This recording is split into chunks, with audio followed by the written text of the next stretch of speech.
बीच बचाव करने गई पुलिस पर किया कुल्हाड़ी से हमला। जमीन विवाद की शिकायत पर पहुंचे पुलिस कर्मचारी पर कुल्हाड़ी से हुआ हमला। आरक्षक राम कुमार पाटले के सिर पर आई गंभीर चोटें।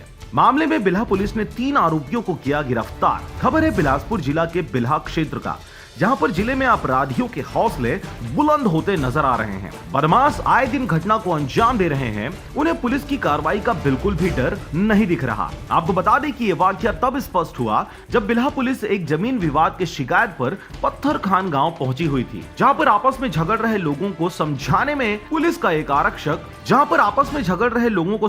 लगे पुलिस पर एक गुट ने कुल्हाड़ी से हमला कर दिया और इस हमले से आरक्षक राजकुमार पाटले के सिर पर कुल्हाड़ी लगने से गंभीर चोटें आ गई और जिसे उपचार के लिए अस्पताल भेजा गया, जहां बाद में उनकी हालत खतरे से बाहर बताई जा रही है। घटना को अंजाम देने के बाद खेत में ही छिपे थे आरोपी, जिसे पुलिस ने घेराबंदी कर बाद में पकड़ लिया। 3 लोगों को गिरफ्तार करने के बाद मामला दर्ज कर उन्हें जेल भेज दिया गया। बिलासपुर से रविंद्र टंडन और मनहरण बंजारे की रिपोर्ट, आरजे रमझाझर।